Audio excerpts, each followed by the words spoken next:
Hi everyone, welcome to our YouTube channel Black Diamond. Coal India Limited से एक बहुत बड़ी न्यूज़ आ रही है, अपडेट आ रही है। कोल इंडिया के जितने भी कर्मचारी हैं उन सभी के पेंशन और पीएफ फंड पर संकट आ सकता है। ये कोल इंडिया लिमिटेड की ओर से न्यूज़ आ रहा है। कोल इंडिया लिमिटेड और उसकी जितने भी सब्सिडरीज़ हैं, सभी सब्सिडरीज़ में काम करने वाले कर्मचारी और अधिकारी को मिलने वाला जो पेंशन है और पीएफ है, जिसको हम लोग प्रोविडेंट फंड बोलते हैं, उसका राशि घट सकता है। वो घटने के कायदान पे दिख रहा है, ऐसा आसार दिख रहा है कि हो सकता है वो घट जाए, क्योंकि कर्मचारियों का जो वेतन आ रहा है, जो पीएफ आ रहा है, वो जितना आ रहा है उससे ज़्यादा कंपनी की ओर से कंट्रीब्यूट किया जा रहा है, जिसके चलते कंपनी को घाटा हो रहा है।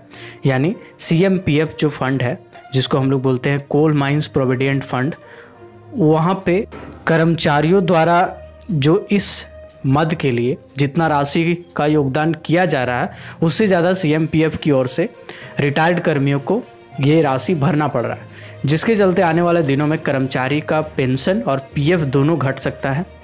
स्थिति, ये वाला जो सिचुएशन है वो पिछले साल से ऐसा हो गया है। उसका मेजर कारण ये है कि कोल इंडिया लिमिटेड में रिटायर होने वालों की जो संख्या है उसमें काफ़ी इजाफा हुआ है और जो एम्प्लॉयड है, मतलब जो नौकरी हो रहा है, वो बहुत ही कम हो पा रहा है। आपको एक रिपोर्ट बता देते हैं। प्रभात खबर ने एक रिपोर्ट प्रकाशित किया है, उसमें उन्होंने ये बताया है कि 59,000 कर्मचारियों की उम्र अभी फ़िलहाल 55 साल से अधिक है। यानी 59,000 कर्मचारी ऐसे हैं कोल इंडिया लिमिटेड में जो आने वाले 5 साल के अंदर में रिटायर होने वाले हैं। यानी कुछ एम्प्लॉयज इसमें होंगे जो इसी साल रिटायर करेंगे, कुछ नेक्स्ट ईयर करेंगे, कुछ उसके नेक्स्ट ईयर करेंगे। ऐसा कर करके एक लंबे टाइम तक, यानी 5 साल तक 59,000 कर्मचारी रिटायर करने वाले हैं।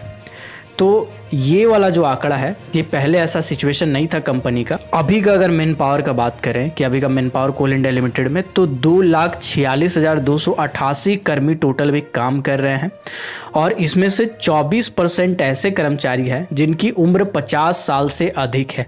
यानी वो आने वाले 5 साल में रिटायरमेंट ले सकते हैं। और तो और आपको पता होगा कि वीआरएस का भी प्रावधान है, प्रीमेच्योर रिटायरमेंट का भी प्रावधान है, तो और भी हो सकता है आंकड़ा आगे पीछे हो जाए, कुछ और भी कर्मचारी रिटायरमेंट ले सकते हैं।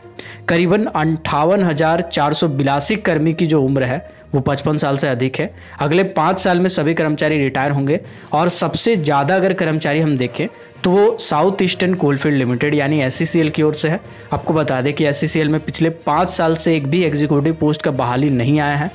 ये काफ़ी हताश कर देने वाला बात है कि 5 साल से एक भी बहाली एसईसीएल की तरफ से नहीं किया गया है। और तो और एसईसीएल में रिटायरमेंट जो हो रहा है वो सबसे ज़्यादा हो रहा है। अगर सीसीएल में देखेंगे तो सीसीएल में करीबन 5,782 कर्मचारी रिटायर हो जाएंगे। रिटायर होने के बाद कर्मियों की संख्या जो है वो लगातार रिटायर होने वाले संख्या में इजाफा हो रहा है। जबकि अगर ये कैलकुलेट करें कि 25 साल से कम उम्र के कितने कोल इंडिया लिमिटेड में वर्कर और कर्मचारी काम कर रहे हैं, तो मात्र 5,260 कर्मी हैं टोटल, जिसका उम्र 25 साल से कम है और वो कोल इंडिया लिमिटेड में अपनी सेवा दे रहे हैं। ये काफ़ी स्ट्रेंज की बात है। 59,000 कर्मचारी रिटायर कर रहे हैं और सिर्फ 5,260 कर्मी ही 25 साल से कम वाले काम कर रहे हैं, यानी इनका ही बहाली अभी हो पाया है। कोल इंडिया में गैर कर्मचारी की बात करें, नॉन एग्जीक्यूटिव में बात करें, तो अभी सीधी भर्ती बंद है। केवल अधिकारियों की बहाली हो रही है। गैर अधिकारी यानी नॉन एग्जीक्यूटिव के लिए केवल जमीन के बदले और अनुकंपा पर ही नौकरी दी जा रही है, जिसके कारण हो ये रहा है कि कोल इंडिया लिमिटेड भी अपना एक फंड रखती है। जैसे कोल इंडिया लिमिटेड क्या करती है, 10 रुपया प्रति टन पेंशन मद में वो अपना डालती है। यानी कोल इंडिया लिमिटेड और उसकी जो भी सब्सिडरी कंपनी में काम करने वाले कर्मचारी है, उनका भी पीएफ कटता है, पेंशन कटता है। और साथ ही साथ जो कोल इंडिया लिमिटेड है वो 10 रुपया प्रति टन के हिसाब से जितना भी प्रोडक्शन होता है, वो अपना एक फंड, अपना एक मद जो है पैसा, वो कोल इंडिया के कर्मचारियों के खाते में डालती है। ऐसा कर करके जो पैसा कैलकुलेट होता है उसी के हिसाब से पेंशन और पीएफ दिया जाता है।